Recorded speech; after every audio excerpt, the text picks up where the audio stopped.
tous, j'espère que vous allez bien. On est jeudi et c'est parti pour le premier vlog des vacances. Je commence un jeudi, rien ne va plus mais c'est normal. On va pas s'inquiéter. Je serai accompagnée de Pedro pour ce petit vlog qui a tenu à être sur la vidéo, donc grand seigneur, je l'ai laissé faire. Donc j'ai débarqué quand, je ne sais plus, vendredi soir. Et pendant les premiers jours de vacances, j'ai lu du coup L'Anomalie d'Hervé Letellier qui a eu le dernier prix Goncourt. Je vous ai fait un petit résumé dans la dernière vidéo. Je crois que je l'ai filmé samedi. Et du coup j'ai eu le temps de la mettre pour le vlog de la semaine dernière que j'ai posté dimanche après 7 heures de charge. Donc ça va être bien sympa aussi pour poster celui-là. Mais voilà, ça va le faire. À vaincre sans péril, on triomphe sans gloire, c'est ça. J'ai eu le temps de lire un petit peu, mais moins que ce que je pensais. Donc voilà, je pense que ma palle des vacances va peut-être... Enfin, je vais pas la respecter. Je pense que j'aurai pas forcément le temps de lire tous les livres que j'avais prévus. Mais bon, c'est pas très grave. J'ai lu en tout cas après L'Anomalie, Mon mari, premier roman de Maud Ventura, publié chez l'Iconoclaste. Je vous lis la 4e. Et je vous rappelle que j'avais dans une vidéo intitulée Vlog livresque, Iconoclaste ou rentrée littéraire, quelque chose comme ça, où en fait l'autrice lit une partie en fait du roman. Donc si jamais la 4e vous dit bien que le livre voilà, peut potentiellement vous intéresser, n'hésitez pas à aller voir le vlog où elle lit justement un extrait, je pense que ça peut vous intéresser aussi. Excepté mes démangeaisons inexpliquées et ma passion dévorante pour mon mari, ma vie est parfaitement normale. Rien ne déborde, aucune incohérence, aucune manie. Elle a une vie parfaite, une belle maison, 2 enfants et l'homme idéal. Après 15 ans de vie commune, elle ne se lasse pas de dire mon mari. Et pourtant, elle veut plus encore. Il faut qu'ils s'aiment comme au premier jour. Alors elle note méthodiquement ses fautes, les peines à lui infliger, les pièges à lui tendre. Elle se veut irréprochable et prépare minutieusement chacun de leur tête-à-tête. Elle est follement amoureuse de son mari. Du lundi au dimanche, la tension monte, on rit, on s'effraie, on flirte avec le point de rupture, on se projette dans ce théâtre amoureux.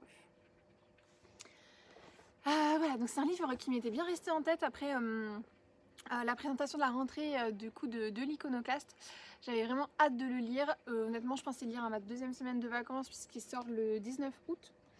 Et du coup voilà, je préfère vous parler des livres autour de leur date de sortie puisque c'est assez frustrant je trouve d'entendre parler d'un livre qui nous intéresse et de ne pas pouvoir l'acheter avant quelques jours. Mais là clairement il me tentait trop, donc j'ai fait une petite exception.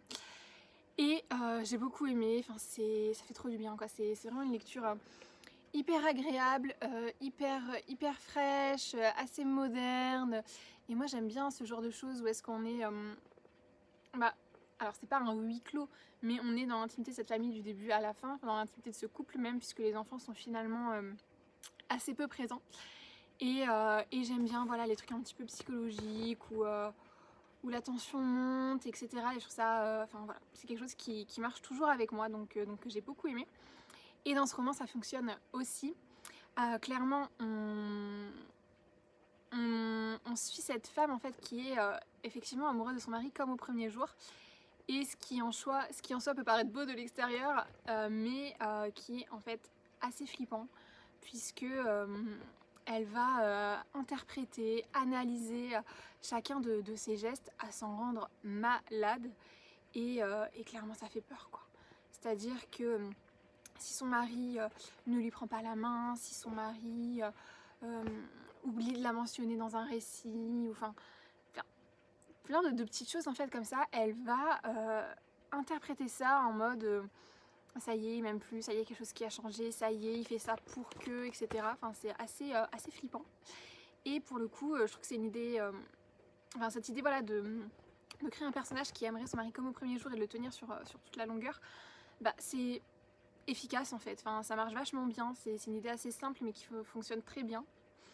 Et au niveau du style, pareil, on est assez emporté, ça se lit vraiment hyper rapidement. Je crois que j'ai dû lire en 2-3 heures, quoi, même pas.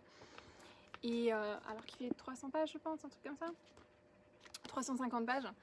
Donc ouais, franchement, c'est hyper frais. Et je pense que c'est un roman qu'on n'oublie pas en fait. Enfin, comme l'idée est simple et efficace, ça reste en tête, tout simplement.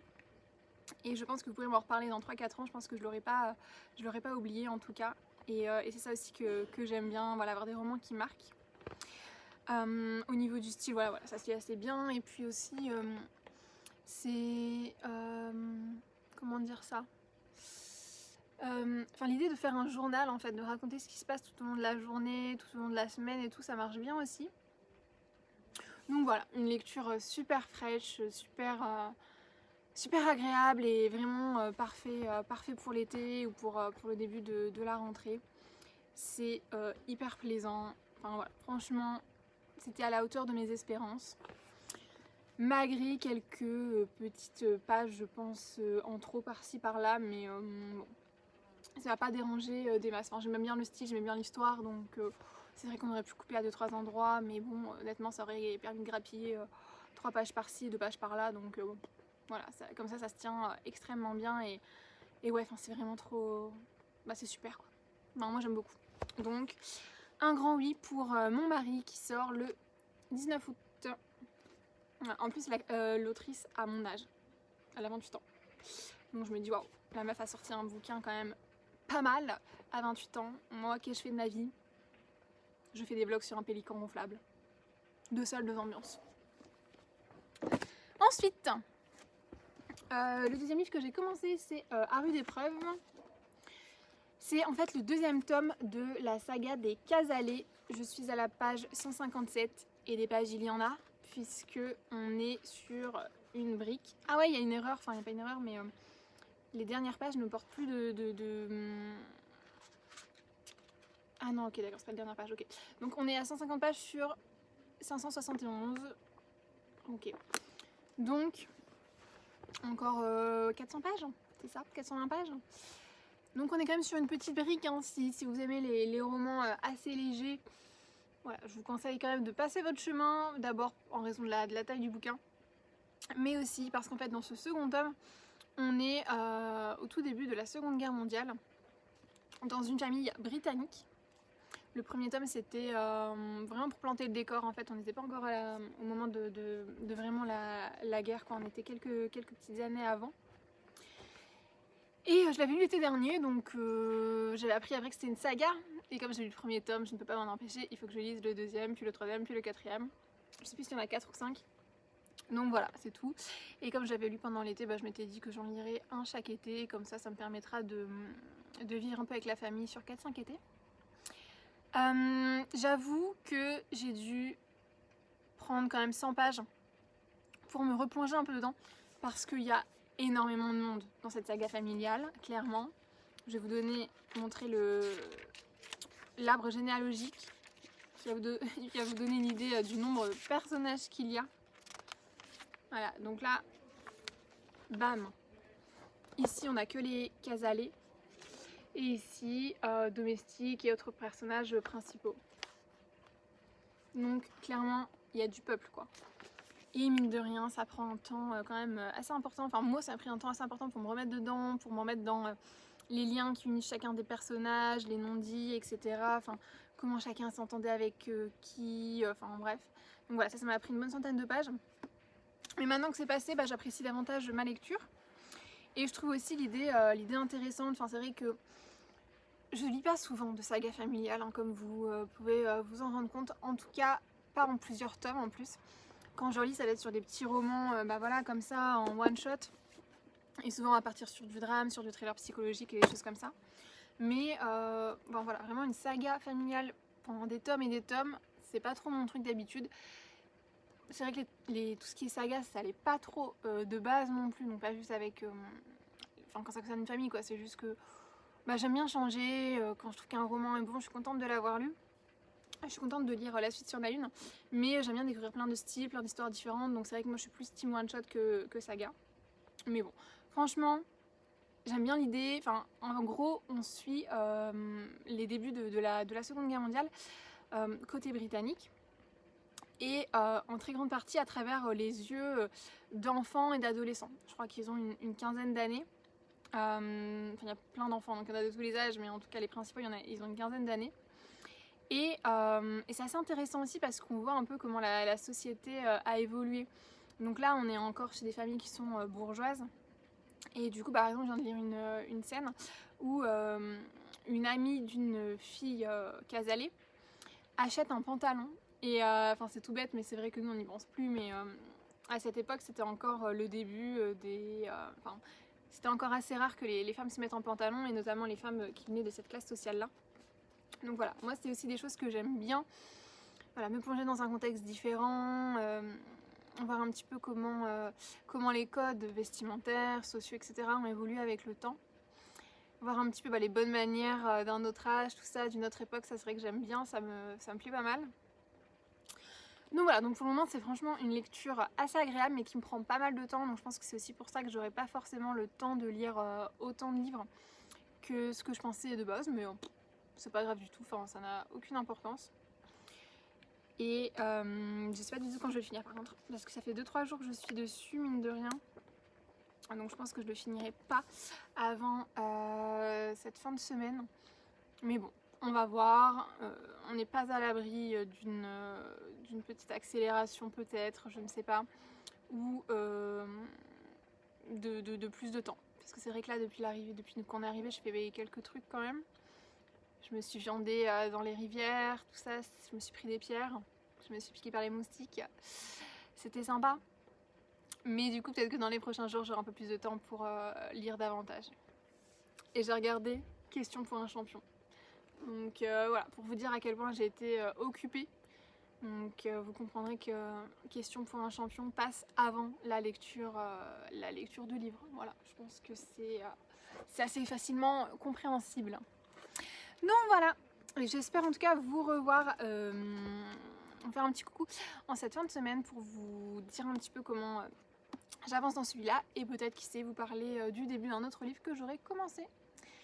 Je vous dis bonne soirée et peut-être à demain.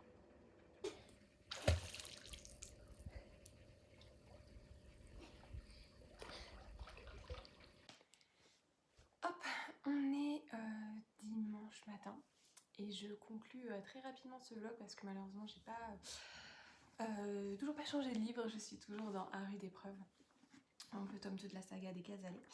J'ai bientôt fini, ceci dit, il me reste plus qu'une centaine de pages sur 570. Donc, comme j'avais dit, c'était quelque chose d'assez long. Mais je peux déjà dire que je préfère ce tome au précédent parce que j'arrive mieux à me représenter qui est qui par rapport à qui. Et puis parce que je trouve cette période de début de guerre assez intéressante. On est entre des choses auxquelles je m'attendais, voilà, les tickets de rationnement, etc. Et des choses auxquelles je m'attendais pas du tout dans l'ambiance, type les gens qui continuent à aller au restaurant, il y a des bombes qui explosent, ça perturbe personne pendant le repas, enfin des choses comme ça, c'est assez bizarre en fait, enfin assez étonnant.